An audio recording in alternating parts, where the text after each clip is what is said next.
బీజేపీకి కొత్త చీఫ్ ఇప్పటికే పేరు ఖరారు చేసిన అధిష్టానం పలువురు కీలక నేతలకు సమాచారం ఈ నెలాఖరులోగా అధికారికంగా ప్రకటించే ఛాన్స్. రేస్లో పలువురు ఎంపీలు ఎమ్మెల్యేలు మనం చూస్తున్నాం చాలా రోజులుగా. బీజేపీకి కొత్త ప్రెసిడెంట్ వస్తారు అన్నటువంటిది. ఎలక్షన్స్ ముందు బండి సంజయ్ గారు ఉండే ఆ పార్టీని పరువులు పెట్టించిండే. ఒకానొక సందర్భంలో అసెంబ్లీలో బీజేపీ పార్టీ అధికారంలోకి వస్తుంది అన్నటువంటిది. ఆ తర్వాత పదవి మార్పిడి జరిగింది. ప్రస్తుతం కేంద్ర మంత్రి కిషన్ రెడ్డి గారికి అయితే వచ్చింది. ఆ తర్వాత ఎందుకు అని స్తబ్దు అయితే నడిచింది పార్టీ కార్యకలాపాలు. అసెంబ్లీ ఎన్నికల్లో ఆశించిన స్థాయిలో అయితే ఫలితాలు రాలే. కానీ పార్లమెంట్ ఎన్నికల్లో మాత్రం ఎప్పుడూ లేనంతగా 8 పార్లమెంట్ సీట్లు వచ్చినాయి బీజేపీకి తెలంగాణలో. మొత్తం మీద గతంలో ఎన్నడూ లేనట్టు కూడా తెలంగాణలో 8 ఎమ్మెల్యేలు 8 ఎంపీలు ఉన్నాయి తెలంగాణలో. ఇక త్వరలోనే లోకల్ బాడీ ఎలక్షన్స్ వస్తున్నాయి, మున్సిపల్ ఎలక్షన్స్ వస్తున్నాయి, జిహెచ్ఎంసీ ఎన్నికలు వస్తున్నాయి.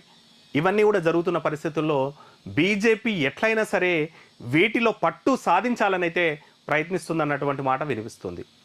దాంతోపాటు 2028లో ఎప్పుడు ఎలక్షన్స్ వచ్చినా సరే అప్పుడు తెలంగాణలో అధికారం దిశగా పావులు కదపాలి, ఆ దిశగా పనిచేయాలి అని దాదాపు 50 లక్షల మెంబర్షిప్ కోసం కూడా మొన్నటి వరకు ప్రయత్నాలు అయితే పెట్టిండే.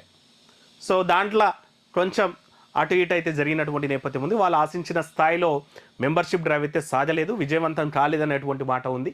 సరే, దానికి సవాలక్ష కారణాలు, కర్ణుడి చావుకి సవాలక్ష కారణాలు. అంటే ఎవరు ఇన్ఛార్జ్ తీసుకోవాలా, పోటీ చేసిన వాళ్ళ, టికెట్ ఎక్స్పెక్ట్ చేసిన వాళ్ళ, టికెట్ ఆశించిన వాళ్ళ, ఎమ్మెల్యేల ఎంపీల, ఎవరు దిశానిర్దేశం చేయాలి, పార్టీ ఓ కాల్ చేస్తుంది, కార్యకర్తలు ఇంకో రకంగా పనిచేస్తారు, లేదంటే పార్టీని ఓ వేలో నడిపించేటోళ్ళు లేకుండా పోయినరు. ఆ తర్వాత కొన్ని రాష్ట్రాల ఎలక్షన్స్ వచ్చినాయి. మన పెద్దలందరూ కూడా అక్కడ ఇన్ఛార్జిలో పోయినటువంటి నేపథ్యంలో ఒకానొక సందర్భంలో బీజేపీ పార్టీ మళ్ళీ అస్తావ్యస్తంగా తయారైందన్నటువంటి మాటలు అయితే వినిపిస్తుండే. ఈ నేపథ్యంలోనూ చాలా రోజులుగా పార్టీ అధ్యక్ష పదవి మీద, తెలంగాణ అధ్యక్ష పదవి మీద అయితే చాలామంది అయితే కన్నేసిందని చెప్పొచ్చు. పేర్లు చెప్పొచ్చు: ఈటెల రాజేందర్ గారు, డికే అరుణ గారు, ధర్మపురి అరవింద్ గారు, రఘునందన్ రావు గారు. ఎవరికి వారు మేమేం తక్కువ, మేము కూడా పార్టీ అధ్యక్ష రేసులో ఉన్నామని చెప్పుకున్నటువంటి నేపథ్యాలు ఉన్నాయి. ఇక నేనే అధ్యక్షునని కూడా పలువురు చెప్పినటువంటి నేపథ్యం ఉంది. మా పర్సనే, మా వర్గానికే టికెట్ వస్తుంది, అధ్యక్ష పదవి వస్తుందని చెప్పి కూడా వాళ్ళతోటి హింట్ ఇప్పించి సోషల్ మీడియా వార్తలు కూడా రాపించింది అన్నటువంటిది. కొన్ని మీడియా ఛానల్స్ని కూడా ఈయనకే వస్తుంది, పదవి వస్తుందని చెప్పి ఇచ్చి పెయిడ్ ఆర్టికల్స్ కూడా రాయించిన అన్నటువంటి ఆరోపణలు, విమర్శలు కూడా ఉన్నటువంటి నేపథ్యం ఉంది.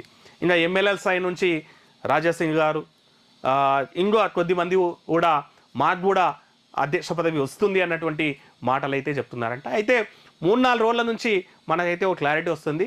మొన్న మోదీ గారితోటి ములాఖత్ అయితే అయింది కదా. తెలంగాణ సంబంధించినటువంటి 8 మంది ఎమ్మెల్యేలు, 8 మంది ఎంపీలు, ప్రజాప్రతినిధులు కూడా మా ప్రధాని గారితో అయితే భేటీ అయినటువంటి నేపథ్యంలో ఆ రోజు రాష్ట్ర అధ్యక్ష పదవికి కన్క్లూజన్ వచ్చింది, క్లారిటీ వచ్చింది.